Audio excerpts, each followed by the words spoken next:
Eu, particularmente, eu também tive que me reinventar dentro de sala de aula, porque, como eu brinquei agora há pouco com a questão de castrar a IA, não tem como você proibir o aluno de abrir o celular.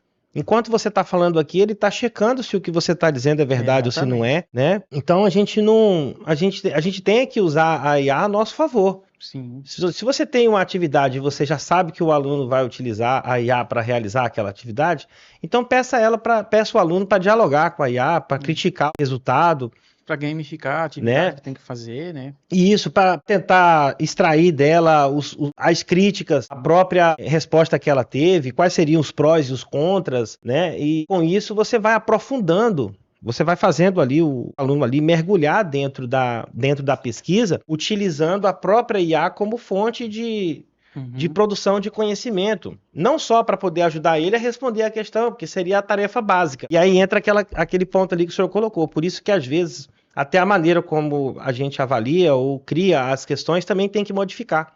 Porque se você Exato. pede uma resposta direta, esse aluno vai lá na IA e ele produz a resposta direta. Eu quero.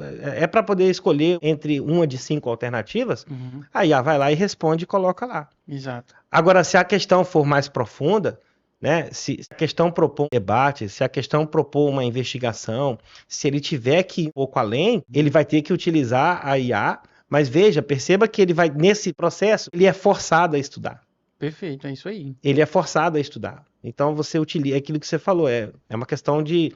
Eu acho que a IA nunca vai substituir o ser humano também. Eu acho que depende muito da forma como a gente está utilizando a IA. É como a gente trabalha com ela é que Uhum. vai determinar. Tá nas nossas mãos, né? Porque não é a IA que vai substituir, talvez seja substituído aquele que não saiba fazer o uso dela. Também. Porque, por exemplo, vou dar uns exemplos assim.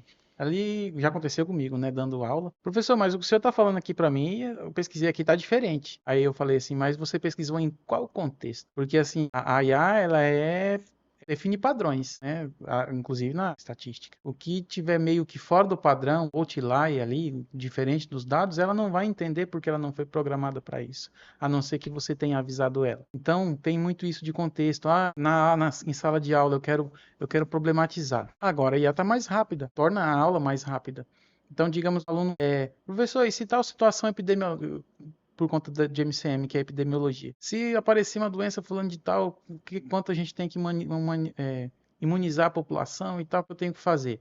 A gente pede para a IA, ela me mostra a predição real. Aí eu mostro para eles o gráfico e falei, e aí, qual é a decisão que você tem que tomar? Se eu não tivesse a IA, não conseguiria fazer problema tão rápido com base na resposta rápida do aluno. Então, isso torna Dinâmica, né? a dinâmica mais ativa de participação. E aí que entra o protagonismo proposto pela AFIA. Então, o aluno ali ele tem que resolver problemas reais, isso eles fazem nas outras disciplinas e só em RAM, nas outras disciplinas, mas aqui trazendo para o contexto ali, o meu contexto da epidemiologia de MCM, então eu consigo ali tornar as resoluções e os problemas muito mais ágeis, né? Eu vou fazer uma predição, eu quero fazer uma regressão ali do comportamento dos dados e aí, conforme eles perguntam ou na dúvida deles ou uma coisa que aconteceu hoje, a gente recebeu a notícia ali, a doença fulano de tal está acontecendo.